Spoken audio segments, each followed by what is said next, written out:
you ready for true happiness, for deep fulfillment, for feeling alive, on purpose, and in control of your life again? It's time to be the bold, brilliant, beautiful woman you were born to be. Welcome to the PurposeGirl podcast. I'm women's happiness and life purpose expert Karen Rockkind, and I'm going to teach you how to live on purpose, feel alive, and be happy in every aspect of life. I'm going to get real about my life and interview women who are living on purpose so that you can finally live yours. Welcome to the show.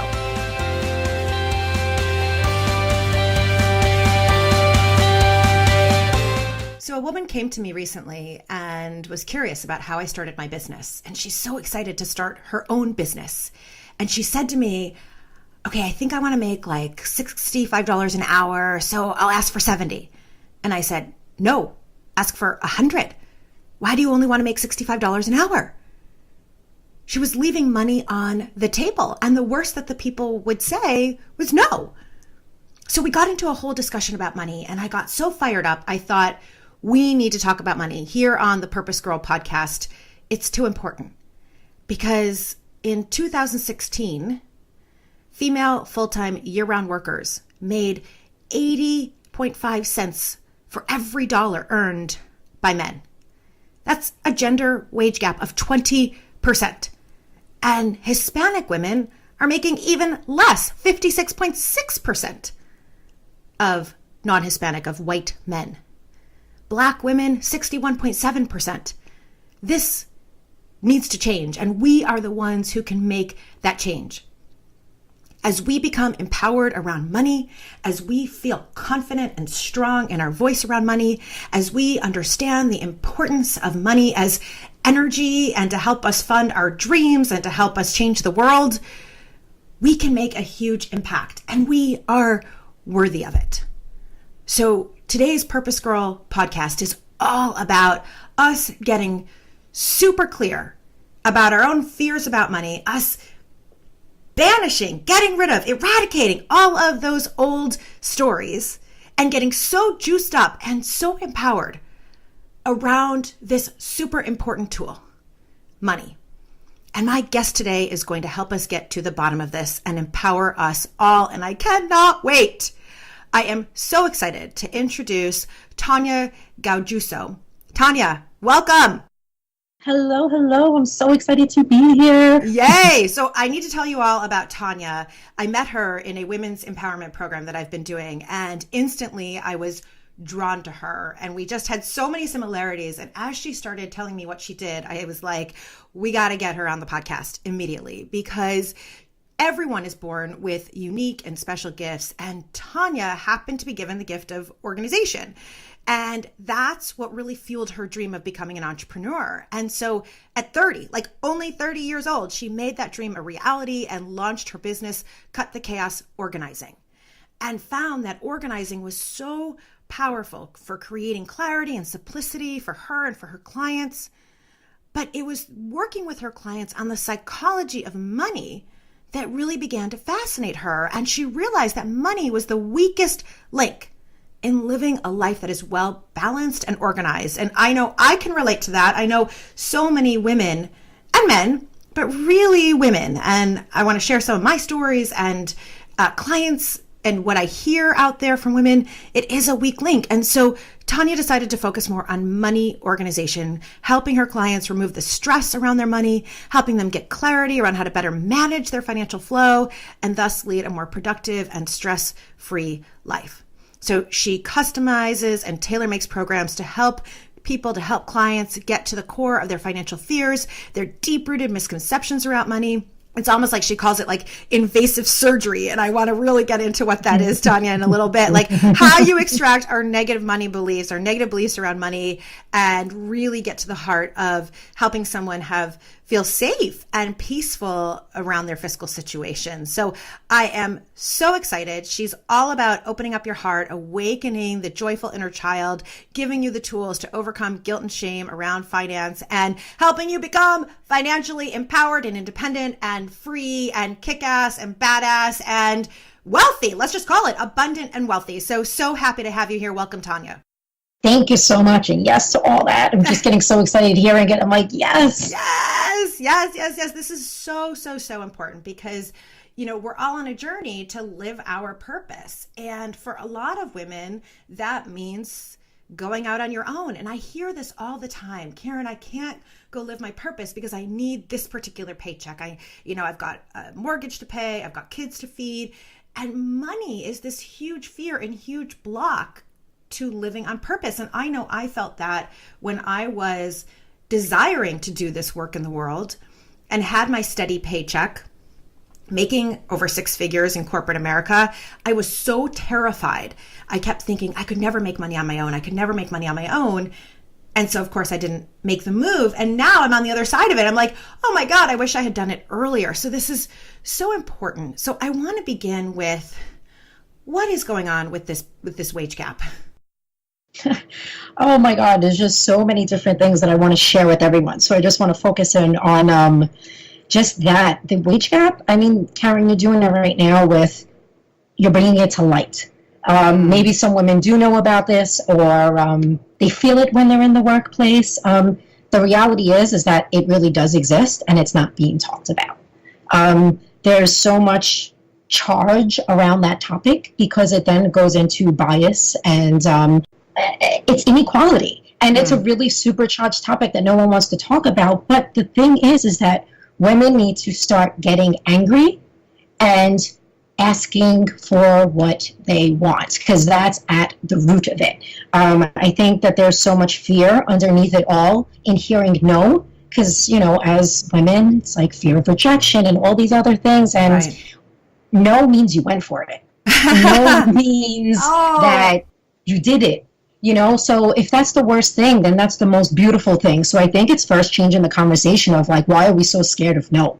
Oh my God, this is so good, Tanya. I want to put just like a big old frame around what you just said. No means that you went for it, right? We're so afraid to go for something. But if you get no, at least you went for it. I love that. I was reading about failure and how many times Bill Gates failed and Steve Jobs failed and J.K. Rowling failed. And it's like, maybe no is really the pathway to success because, yes. Right? So this whole thing of we're afraid of no, so we aren't even asking. Correct. Yeah. So tell me a little bit more about what you see, what you hear, your experience in this fear of hearing no. Because it's a real fear. Mm-hmm. I mean, it's there. I know that some women have gone and gotten the no. The other thing I feel too is that there is this stigma around money, and a lot of what I hear, besides people being afraid of the no, they don't feel like they know enough about money.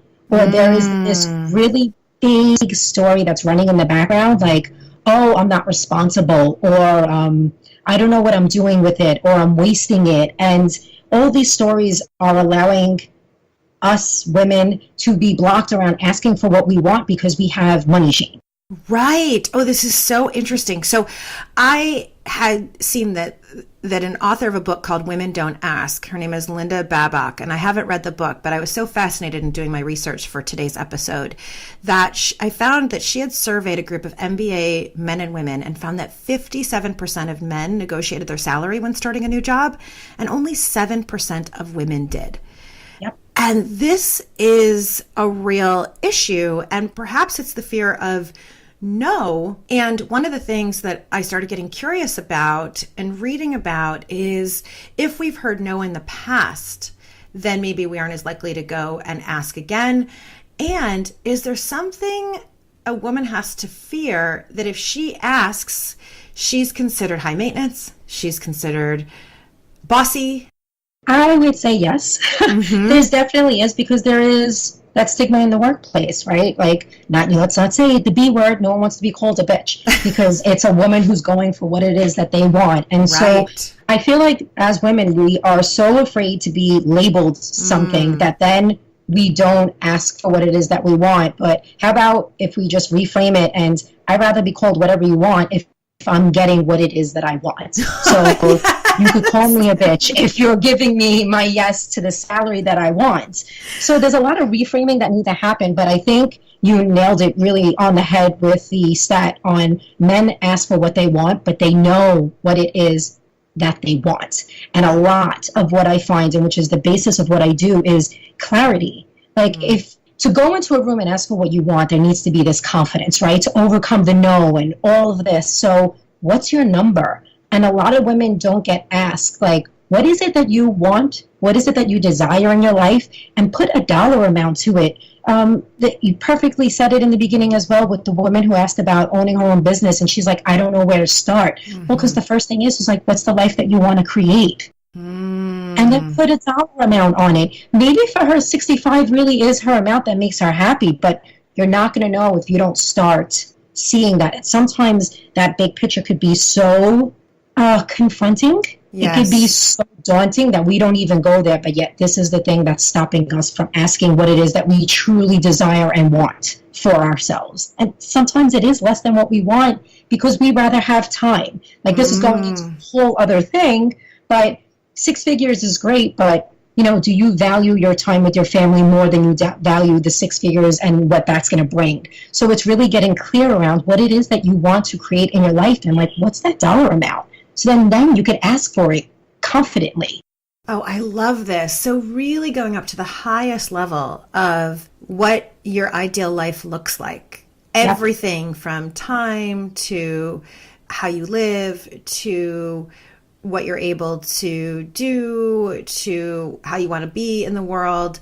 So really going up to the highest desire and seeing what that dollar figure is. Oh, this is so beautiful. And so once we do that, what if we get freaked out by the number? It usually doesn't. That's not the case. Or, okay, let's say, from what I found when I work with people, they're actually not freaked out by the number. Normally what happens is they think the number is a lot higher than what it actually is. So what your mind is making up is most of the time a lot worse than the actual number, which is why I love doing that with people. Oh, I see. So I was thinking of it the other way, but maybe somebody has in their mind, well, to live the life I want to live, I have to make 200,000. They actually do the numbers and it's like, no, to live the life I want to live, 75 is where I need to be. Oh, this is brilliant. And so it actually is a relief. Yes, a big relief. And this is why so many people aren't moving forward, because the fear of the unknown exists. And just to help your viewers out and everything else, like I pulled a stat on something and $6.7 billion was used in 2006 in market research. So the world out there is targeting people and their fears and insecurities and putting out there what they think people want. So, we might think that we want $200,000 because we need all of these things because it's what we're being shown. But when we get down to really asking ourselves the question, like, what brings me the most joy? And what is it that I really want to create? The number actually ends up being less than what they think it is, because a lot of it is what we think we want, because there's $6.7 billion out there telling us what we think we want. Right. So all these marketers are coming at us and constantly saying, you have to have this expensive cream and that expensive technology, and you have to be vacationing here. And then social media, I have to guess, is doing this to us too, where we look at everybody else's life and then we get kind of FOMO, right? Like fear of missing out, that we better create the life that they have or else we're not going to be happy. Exactly. And I'm all about people living a luxurious life. I'm not trying to cap anyone. My whole question is this really what you want? And is this what's going to make you happy? Because if it does, then you move forward with so much ease and grace, because it's what you want for yourself, which is versus what you said, the FOMO of, oh, I just want that because someone else has it. Well, of course, you're not going to want to really move forward because you're really not doing it for you. Right. It doesn't feel good. Right. And then once you have it, so one of the things we know is that it's called the Easterland Paradox, that money only makes us happy to a certain extent. So research that's been done has shown that once our basic needs are covered, and everyone has different basic needs, right? So like if one of your basic needs is you tense up a lot, so you have to have a massage once a month, I say, cool, add that in. Absolutely. Right. But once your needs are covered, additional money doesn't add that much more happiness. And what they found is the average in the United States is $75,000 on average. After that, there isn't much more happiness in your life until you reach about 200 or 250. At the same time, I don't want any of this to block a woman, any of you who are out there listening, and you're like, there's what Tanya is saying is you need to create the life you want. So don't reduce the life that you want, right? Get clear on the life that you want. And then you brought up something else that's so interesting I want to talk about, Tanya, which is kind of the stories that we have around money. And I did a women's program a few years ago, maybe probably like 5 or 6 years ago, with a 7-figure coach who was going to teach all of us coaches how to increase our business. And maybe about a month in or 2 months in, she started teaching us about something called a money story. And it was new to me at the time, and now I'm much more familiar with it. And it was that we all carry these stories about money. And I know that you're expert at this. So first, can you tell everybody what a money story is? Oh, I would love to. So the money story is basically the beliefs that you have around money that are running in the background that maybe you're aware of, or sometimes you're not even aware of. And it's pretty much what is running the show of what it is that you're attracting with money. So it could be, and there's the normal ones that are out there, right? Like money is the root of all evil. Money has a really bad stigma. So a lot of people's money stories are negative.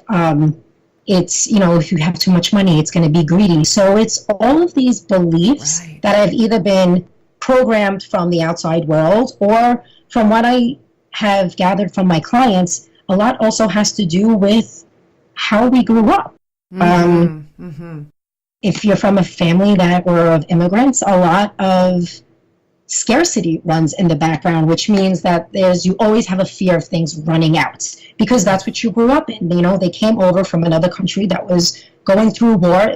Everyone went through a depression. So it's an underlining story that exists with a lot of parents. Yes. And so we carry that conditioning in. So that's what a money story is. It's, your parents may be saying, like, don't spend that money. You really don't need that.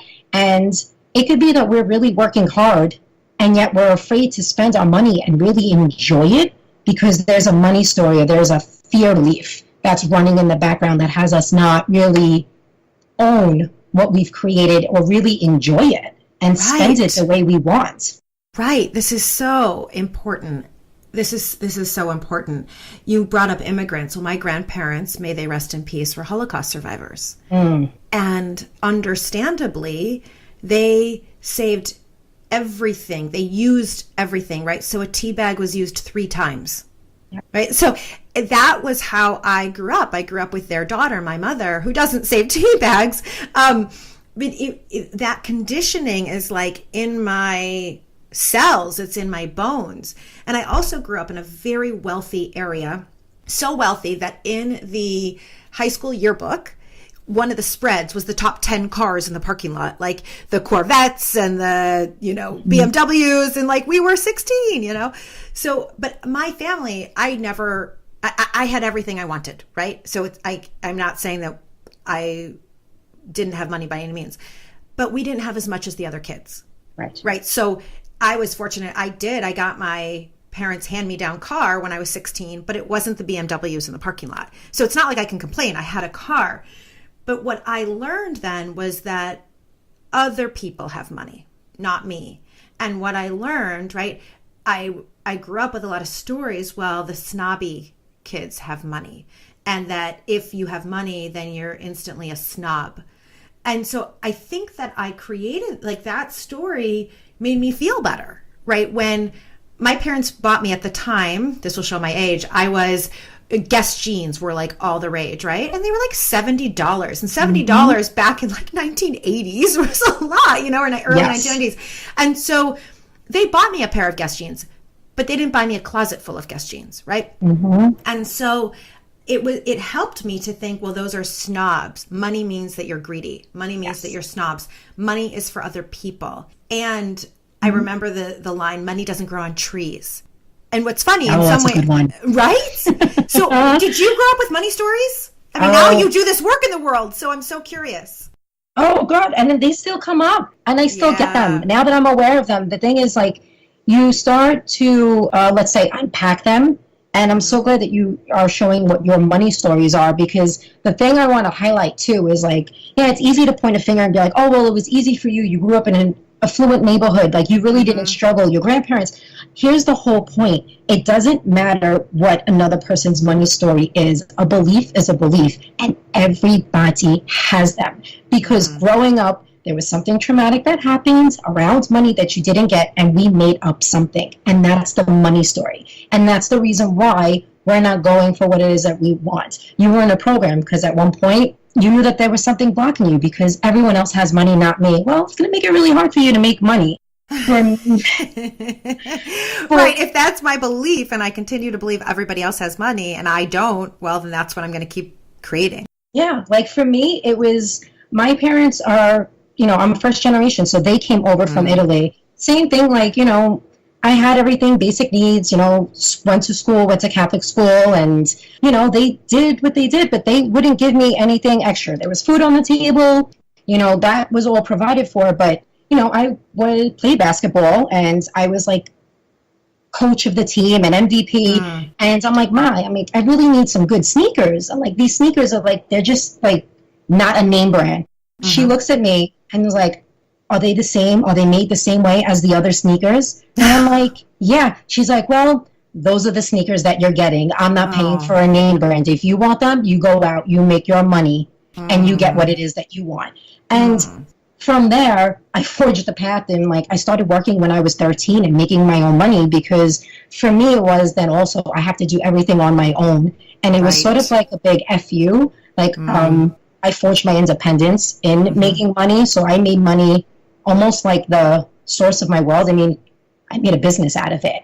And then once I started to unpack the beliefs, I used money to replace love. So for me, it was like another kind of thing. Like, it was like my power center. And then what ended up happening is I just started to chase dollar amounts, and the joy in my life had completely gone out the window. And that's when I really turned my business around as well, because I started to realize that there's this illusion that money will make you happy. I mean, you had said that stat about the 75,000, and I had gotten about there. And then after that, it wasn't making me happy anymore. So I really had to take a look at my life and what I thought money was. And then I started to learn that money is just a tool.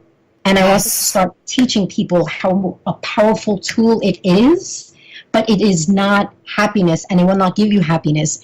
It does relate to a lot of what we have in our life. Like, you need to pay rent. Like, I get that you do need it, but at a certain point, it does not create happiness. And I think it's a really big illusion that people follow and then get disappointed when they work so hard, maybe even skip out on family time, and they get to a certain age or at a certain point, and then they look back and they missed out on so much. So it's really getting clear on your money story, and really asking yourself, like, why do you want? Do you want $1 million? Fine, but why?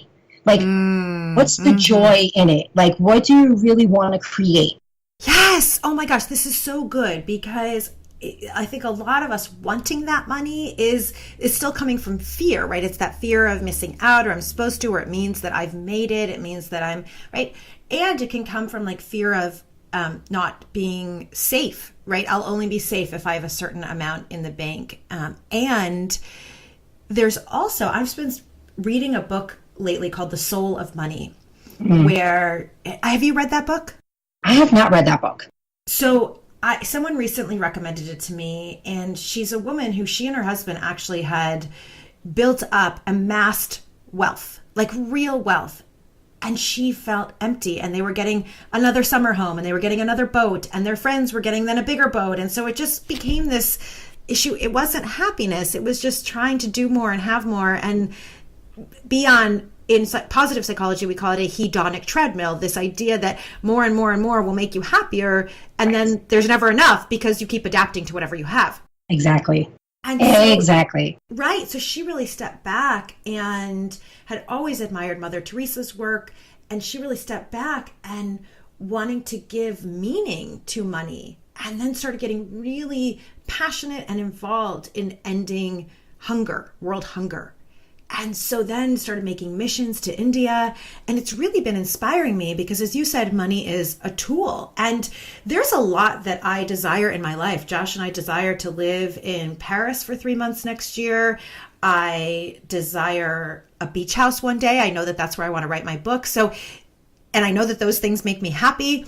And thinking about it as a tool, I'm becoming very passionate about how could I help women around the world become empowered, not just the women here in Western civilization, but girls who don't have education. And so money, right? Me making more money is going to help with larger mission. Yes. And so money is a tool. I think that this is so important. So one thing is, it sounds like we all have to get clear on our money story. Yes.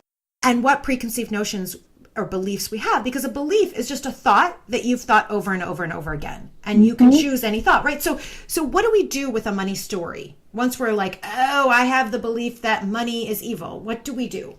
We switch it. So the first thing is, a lot of people might even be in denial. I'm like, oh, I don't have a money story. So the first thing I would suggest for anyone who's listening, if they want to do, it's very simple. Just make a list of 10 things that pop into your mind of what you think about money. Real quick. Because the first thing you need to do is bring up what's at the root of the problem. And sometimes our mind could play tricks on us. So writing it down also does something as well and brings out. So I would write down the 10 things you have around money. Like one of them, like you said, money grows on trees, or, Right. Only 1% of the population control the money. There's not enough money, and just write them down. And then the next thing that you do is you then write it down in a positive way. Money does grow on trees. It's paper. Yeah. I mean, if you think about it in a way that it's not emotionally charged or like, yeah, it doesn't, it's paper. It's a tool. And you start to transform them and make them into positive statements, because really what we do think is what we manifest. So if it's negative, there's going to be a negative relationship to money, because that's the other thing I want your listeners to know as well, is money is just a relationship. Say more about that. This is so interesting. It's just a tool. So do you have a negative relationship with it? Do you think that it leaves you as soon as it comes in? Do you, when you have it, hold on to it too tightly? Are you a high maintenance where you just spend it all? Like, when you really start to think of it, it turns into what you believe of in a relationship. So it's starting to get around, like, how are you in relation with money? Is it negative? Is it positive? And really starting to get clearer on that. And your money beliefs will show you that. So then starting to write it as a positive affirmation. Like, I attract money, or money flows to me with ease. And it might sound very wooey. And trust me, I came from the logical side for the first years, which is why I love what I do, because I do take an approach of male and female energy and blend it together. Because the thing is, positivity will only take you so far. Action has to come into place. So it's really learning how to marry the male and female energy to have a harmonious relationship with money. Oh, this is incredible. I feel like I want to put an exclamation point, underline, and circle, and put a frame around everything that you're saying. Yes, we all have masculine and feminine in us. And the feminine is this place of intuition and belief and the creativity and inspiration. And then the masculine is, okay, now the action. Yep. And we're going to go take action. And something you said, really, I want to go back to, you said that often you hear from clients that they don't know what to do with money. And I so fall into that category. I never knew what to do with money. I still don't understand the stock market, so I kind of avoid it. I leave it up to my financial planner. Okay, you guys are learning a lot about me today, right? I leave it to my financial planner. So what is this all about? I had seen somewhere that even like it was a report from UBS that just recently came out that 56% of married women leave the investment and long-term financial planning to their husbands.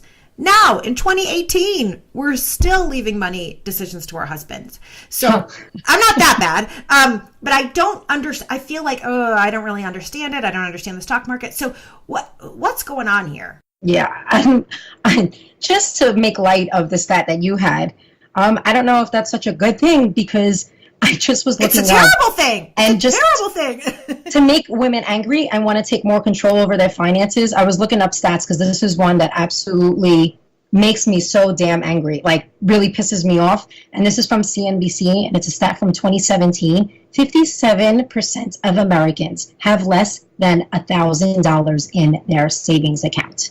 What? Out of that, yes, 1,000, less than. And then out of that 57%, 39% have no savings at all. Whoa. Okay. So no judgment if you are one of those people. No judgment. I mean, Tanya and I are not judging. It's more just to say, let's get going, girlfriend, because you deserve Exactly. more right now, and you deserve a different future. Yep. So this is important. So let's talk about why this is important to have more than $1,000. And what do we need? Because it's keeping the scarcity conversation going. It could be why we're not asking for a raise, because that paycheck is so important. If you're living paycheck to paycheck, your life literally does depend on that. And I bring to light this stat to bring up the topic because so many people are sitting on this. The fear is real. The stat shows it. So you're not alone. This is the point. Money is such a taboo topic. You know, they say when you go out, you don't talk about religion, you don't talk about politics, you don't talk about money. Like, you have been taught not to talk about it, but yet it's the same thing that's keeping us in the dark and not rising. So this stat is not, like you said, it's not for judgment. It's to make you see that, no, we're not alone, that this is a thing that everyone is facing. And because there is no one really teaching financial literacy, which is another thing that makes me so angry. Like, it's not being taught in high schools. Like, there isn't anything, if you're not a business major, maybe, and they don't really talk about it. It's more in the concept of money, but if you're not in the finance world, you're not taught this. And I don't think that's fair. Like, everyone should know how to manage money. So it's a fundamental problem.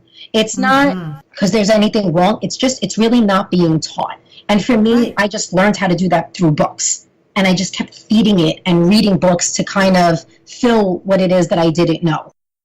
Wow, this is amazing. I mean, so you started out of necessity or out of kind of a little FU, right? You started at 13 making money, and then and then you started at 13 making your own money, having your own business, and then read and fed yourself. And that, I know I've even felt scared. I would love to know what's one or two financial books that we should be looking at.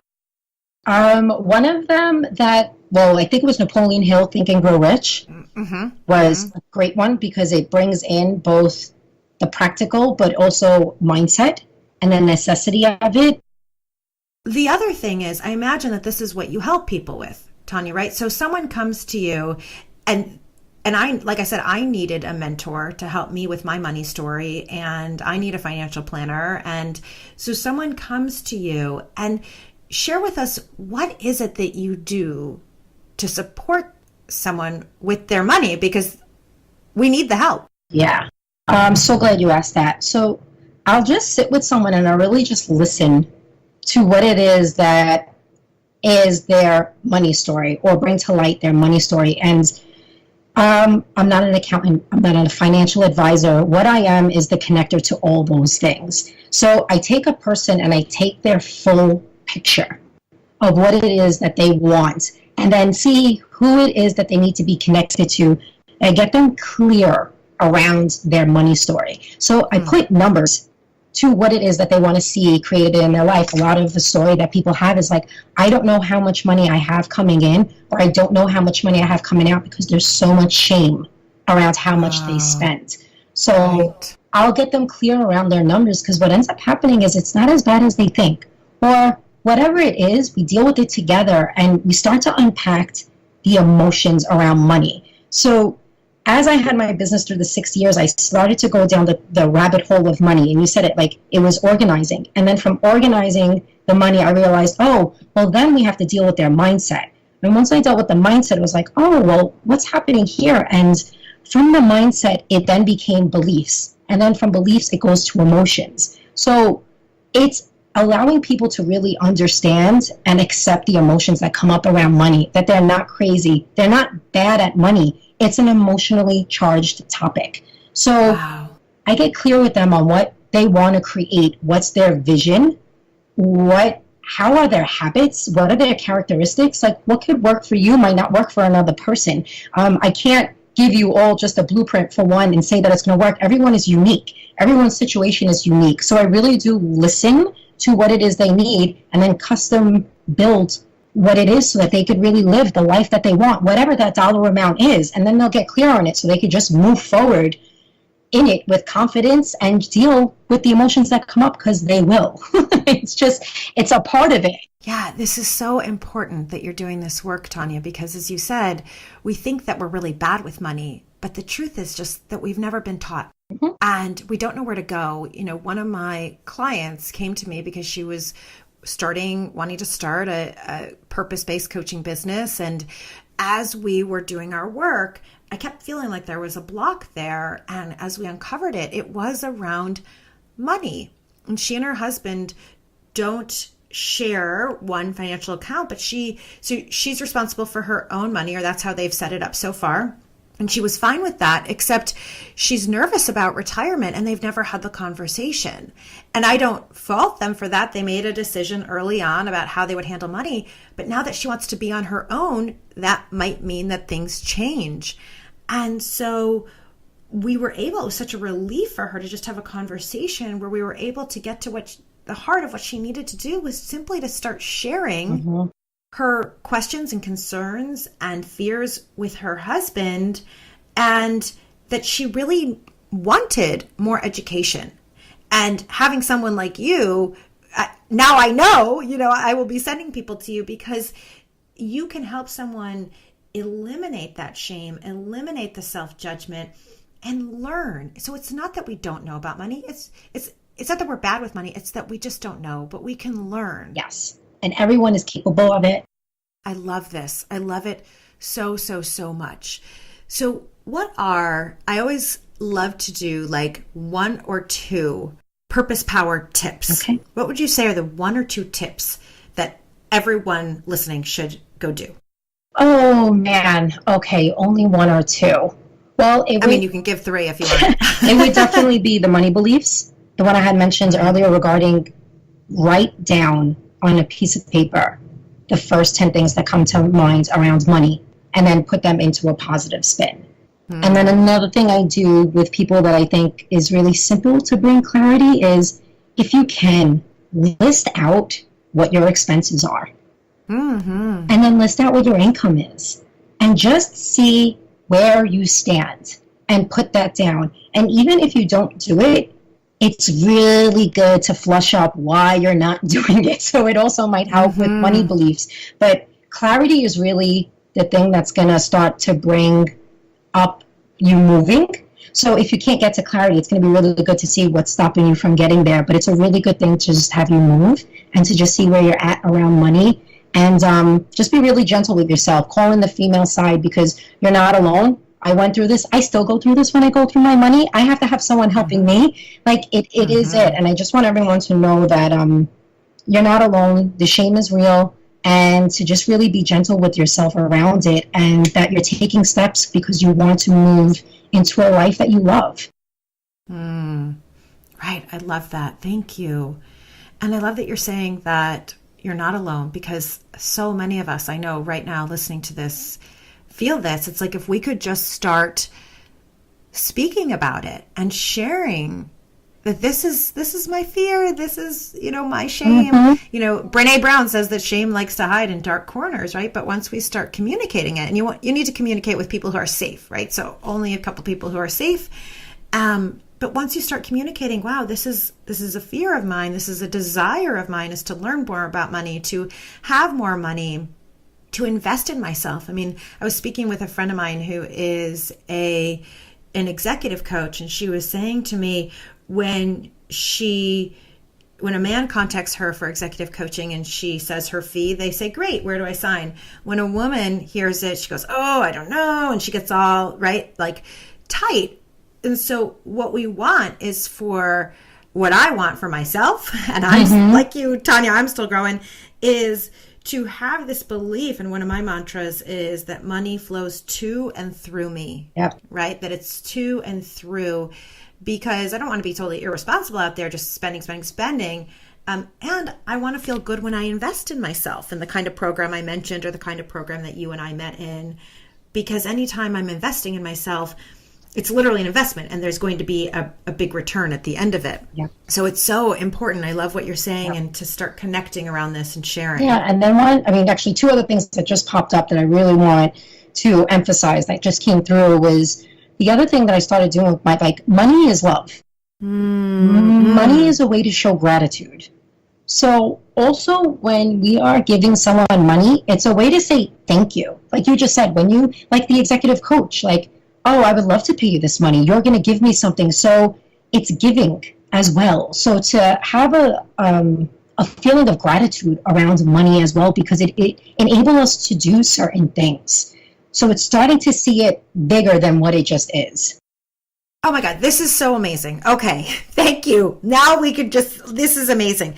So money is love. You are so right. And gratitude.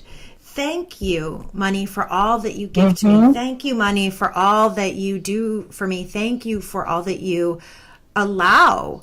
This is incredible. And, the women's program that you and I met in, Tanya, I remember when I texted Josh and I said, I'm going to sign up for this thing. And he said, is it going to help with our business? Is spending the money going to help with the business? And I said, well, it's going to help with me. Yep. And me feeling more confident and more whole and more alive. Yes. And me feeling more whole and alive and confident ultimately will help with the business. Yep. And you and I just finished this program. And so I think it was yesterday, the day before, said to Josh, so do you think it was worth the money? And he said, oh my God, 100%. Right? Why? Because our sex life has changed. Right. My own confidence has changed. My delight in the world has changed. Has it changed my business yet? Not that much. And it doesn't matter. No. It's like I am worth having that joy and more delight, and our sex life, that's worth a ton.